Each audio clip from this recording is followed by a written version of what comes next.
জুমার নামাজ ছাড়লে কি ক্ষয়ক্ষতি হয় এই সম্পর্কে দু একটি হাদিস আপনাদেরকে শোনাই। জুমার নামাজ ছাড়া বড়ই অপরাধ। আর আরব দেশগুলিতে শুক্রবারে অধিকাংশ প্রবাসীরা ছুটি পায়, আমাদের ভাষাভাষীরা ছুটি পায় শুক্রবারে। আর শুক্রবার সকালবেলাটা অধিকাংশ লোকের কিসের দিন? হ্যাঁ, ঘুমের দিন। ঘুমাই, অন্য দিনে ঘুমাইতে পাক আর না পাক, গোটা সপ্তাহের ঘুম হ্যাঁ এখানে টানতে হবে শুক্রবার। আর ঘুমাতে গিয়ে সুবহানাল্লাহ, ঘুমাতে গিয়ে অনেক লোকেই জুমা ছাড়ে। এটা এখানে দেখার আগে, আজকে থেকে 25 বছর আগে, 25 কি 26 বছর আগে, কারণ 30 বছর আগে, প্রায় 29 বছর আগে তো মদিনায় ভর্তি হয়েছে। মদিনার তখন ছাত্র, মসজিদে নববীতে জুমার নামাজ পড়লাম। জুমার নামাজ পড়ার পরে মসজিদে নববী থেকে বেরিয়ে এক মহল্লা আছে 1 কিলোমিটার দূরে, ওখানে কিছু পরিচিত লোকেরা ছিল, কিন্তু জানি যে ওরা ওইরকম ভালো না, এমনি মুখ চেনা পরিচিত, কোন একজন আত্মীয়র মাধ্যমে পরিচিত। তো কোনো কাজে সেখানে গেছি, ভালো এখানে এসেছি, তো লোকগুলোর সাথে একটু সালাম করে নিই। সালাম করার জন্য দরজায় নক করেছি। ঠিক 1টা-1:30টার সময় জুমার নামাজ মসজিদ নববীতে শেষ হওয়ার আধা ঘন্টা পরে দেখি সবাই ঘুমিয়ে আছে। জিজ্ঞেস করলাম, কি ব্যাপার, আপনার জমা পড়েন না? বলছে জাগতে পারিনি। মুসলিম। জুমার নামাজ ছাড়লে কত যে শাস্তি রয়েছে আর কত যে ক্ষয়ক্ষতি রয়েছে, এই মর্মে দু একটি হাদিস আপনাদেরকে শোনাবো।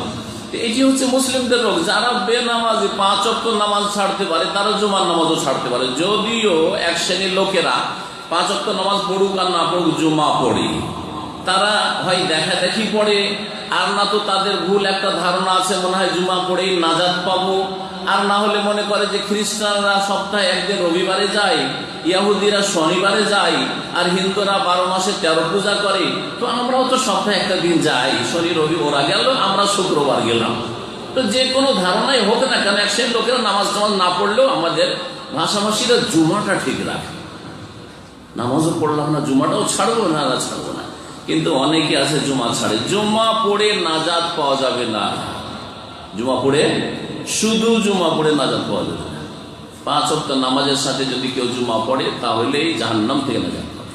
কিন্তু কেউ মনে করবে যে আমি সারা জীবন নিয়মিত জুমা পড়ি, কখনো জুমা ছাড়ি না, পরিত্রাণ পাবো, কখনো পরিত্রাণ পাবে না। ইয়াকিনের সাথে বলছি, এবং কোরআন এবং হাদিসের কথা বলছি, আল্লাহ এবং রাসূলের কথা আপনাদেরকে বলছি। প্রিয় মুহাম্মদ রাসূলুল্লাহ সাল্লাল্লাহু আলাইহি ওয়াসাল্লাম বলেছেন, as-salawatul khams, 5 ওয়াক্ত নামাজ, আগে 5 ওয়াক্ত নামাজ পড়তে হবে, ওয়াল জুমাতু ইলাল জুমা, আর প্রত্যেকটি জুমা পড়তে হবে, রমাদান ইলা রমাদান, আর রমজান মাসের সিয়াম রোজা আদায় করতে হবে। হ্যাঁ, রমজান মাসের হক আদায় করতে হবে। এই কাজগুলি যদি করেন নিয়মিত, আরো কাজ আছে, কিন্তু এটা হচ্ছে প্রথম যেটা দিয়ে আপনার ইসলাম শুরু করবেন, তাওহীদের পরে, লা ইলাহা ইল্লাল্লাহর পরে যেটা দিয়ে শুরু করবে সেটা হচ্ছে 5 ওয়াক্ত নামাজ, জুমার নামাজ, রমজানের রোজা। কারণে গরিব হোক আর সুখী হোক, সকলের উপর রোজা ফরজ। পক্ষান্তরে জাকাতে যখন বিষয় আসবে তখন পয়সাওয়ালা হইতে হবে, যখন হজের বিষয় আসবে তখন পয়সাওয়ালা হইতে হবে, তাই না? আর নামাজ আমির হন আর গরিব হন, সকলকে নামাজ পড়তে হবে। নবী সাল্লাল্লাহু আলাইহি ওয়াসাল্লাম বলছেন, এই কাজগুলি যদি করে, মুকাফফিরাতুল লিমা বাইনাহুম, এর মাঝের গুনাহগুলি মোচন করে দিবে। 5 ওয়াক্ত নামাজে, জুমার নামাজে আর রমজানের রোজাতে কি করে দিবে? এর মাঝের গুনাহগুলিকে সাফ করে দিবে, একবার নিশ্চিহ্ন করে দিবে। একটা শর্ত আছে, ইজাজ তুনিবাতিল কাবায়ের, কাবিরা গুনাহ থেকে যদি বেঁচে থাকতে পারে, কাবিরা থেকে বেঁচে থাকতে, চুরি থেকে, ডাকাতি থেকে, বেঈমানি থেকে, আত্মসাৎ থেকে, জুলম থেকে, অত্যাচার থেকে, সুদ থেকে, ঘুষ থেকে, এইরকম যত কাবিরা গুনাহ রয়েছে, হারাম খাওয়া, হারাম দেখা, হারাম শোনা, হারাম আচরণ করা, এই সমস্ত পাপাচার থেকে যদি বেঁচে থাকতে পারে কাবিরা থেকে, তাহলে ছোট ছোট সাগিরা গুনাহগুলি মাফ হয়ে যাবে 5 ওয়াক্ত নামাজের মাধ্যমে, জুমার মাধ্যমে, রমজানের রোজার মাধ্যমে। তাহলে শুধু জুমা দিয়ে কি মাফ হবে এরকম কোন দলিল আছে? না, নেই। জুমার নামাজ না পড়লে কি হয়, এই মর্মে হাদিস শোনাই, যে হাদিসটি শোনাই সহিহ বুখারী মুসলিম হাদিস, সহিহ মুসলিমের হাদিস শোনাই। আব্দুল্লাহ বিন উমর রাদিয়াল্লাহু তাআলা আনহুমা, আবু হুরায়রা, 2 সাহাবী বর্ণনা করছেন, আন্নাহুমা সামিয়া রাসূলুল্লাহ সাল্লাল্লাহু আলাইহি ওয়াসাল্লাম ইয়াকুল, নবী সাল্লাল্লাহু আলাইহি ওয়াসাল্লামকে তারা বলতে শুনেছেন, আলা আওয়াদে মিম্বারিহি, রাসূলুল্লাহ সাল্লাল্লাহু আলাইহি ওয়াসাল্লাম মদিনায় জুমা শুরু হওয়ার কিছুদিন পরে প্রথম এমনিতে খুতবা দিতেন।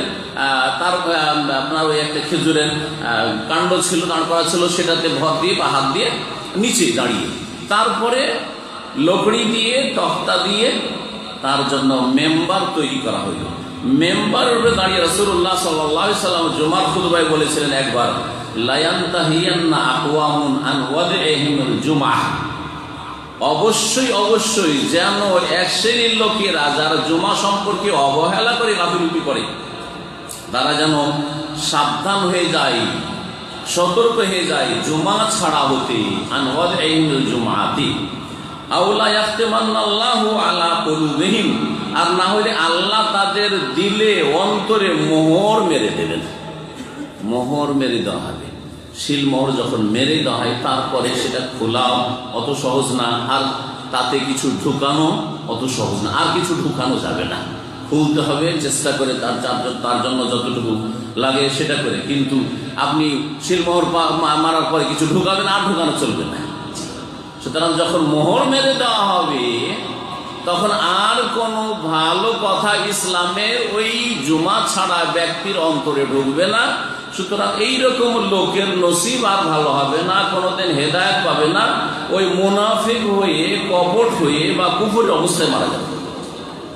যে জুমা ছাড়ে তার ভবিষ্যৎ একেবারে অন্ধকার, কুফরের অবস্থায় মারা যায়। হয় একেবারে মুরতাদ, ইসলাম থেকে বেরিয়ে গিয়ে সে ঘোষণায় করেছে মুরতাদ হয়ে মারা যাবে, আর না হলে মুসলিম সমাজের যারা মুনাফিক কপট আছে, অন্তরের মুনাফিক, একবার ঈমানের মুনাফিক, বিশ্বাসের মুনাফিক, ওই রকম মুনাফিক হয়ে মারা যাবে, ইসলাম থেকে বহিষ্কৃত হয়ে মারা যাবে। নবী সাল্লাল্লাহু আলাইহি ওয়াসাল্লাম বলছেন, আও লা ইয়াখতিমান্নাল্লাহু আলা কুলুবিহিম সুম্মা লা ইয়াকুনান্না মিনাল গাফিল, যেহেতু খতম মোহর লাগিয়ে দেওয়া হয়েছে, সুতরাং এই যারা জুমা ছাড়া ব্যক্তি তারা গাফিলদের অন্তর্ভুক্ত হয়ে যাবে, দিন ইসলাম থেকে, আল্লাহ থেকে, আখিরাত থেকে উদাসীন তারা হয়ে যাবে। আর একটি হাদিস শোনাই, যে হাদিসটি আবু দাউদে আছে, মুসনাদ আহমদে আছে। নবী করিম সাল্লাল্লাহু আলাইহি ওয়াসাল্লাম বলেছেন, মান তারাকা সালাসা জুমাইন, কেউ যদি 3 জুমা ছাড়ে, অন্য হাদিসে রয়েছে মুতাওয়ালিয়াতিন, পরস্পর, তাহাওয়ানান বিহা, কিভাবে ছাড়ে? তার ব্যাধির কারণে নয়, তার অন্য কোনো শরীয়তি ওজরের কারণে নয়, তাহাওয়ানান, অবহেলা করে, এই যাচ্ছি, উঠছি, গোসল করছি, এই যাব করতে করতে জুমা ছুটে গেল, জুমা শেষ হয়ে গেল। তাহাওয়ানান বিহা তাবা আল্লাহু আলা কলবি, আল্লাহ তার অন্তরে মোহর লাগিয়ে দিলেন। হাদিসটি আল্লাহ আলবানী সহিহ বলেছেন। আর একটি হাদিস শোনান এই মর্মে, নবী করিম সাল্লাল্লাহু আলাইহি সাল্লাম কি বলেছেন? বলেছেন, মান তারাকা সালাসা জুমাতিন, কেউ যদি 3 জুমা পর পর ছাড়ে, মিন গায়রি উযরিন, বিনা কোনো শরীয়তি ওজরে, কুতিবা মিনাল মুনাফিকিন, তাহলে তাকে মুনাফিকদের লিস্টে লিখে দেওয়া হয়। স্পষ্ট হাদিস, কুতিবা মিনাল মুনাফিকিন, মুনাফিকদের, আব্দুল্লাহ বিন উবাই মুনাফিকের দলে ভর্তি হয়ে যাবে, মুসলিমদের খাতায় আর তার নাম লেখা হবে না। তাবরানীতে হাদিসটি রয়েছে, আল্লামা আলবানী সহিহুল জামেতে হাদিসটিকে সহিহ বলেছেন। তাহলে জুমার গুরুত্ব সম্পর্কে জানলেন যে কখনো জুমা ছাড়বেন না, কিন্তু জুমা দিয়ে শুধু নাজাত পাওয়া যাবে না, জুমা ছেড়ে দিয়ে নাজাত পাওয়া যাবে না। 5 ওয়াক্ত নামাজ পড়ছেন, 5 ওয়াক্ত নামাজ পড়েন, কিন্তু জুমার সময় শুয়ে জুমা ছেড়ে দিলেন, তাহলে কাবিরা গুনাহ, এর জন্য আপনাকে আল্লাহর আযাব পেতে হবে, নাজাত পাওয়া যাবে না। কিন্তু মনে করবেন যে আমি জুমা ছাড়ি না, বাকি মাঝে মাঝে ফরজ নামাজ ছুটে, তাতেও কোনোদিন নাজাত পাওয়া যাবে না। যেমন জুমার হেফাজত করবেন, তেমনি ফরজ নামাজের হেফাজত করবেন। আল্লাহ পাক যেন তৌফিক দান করেন।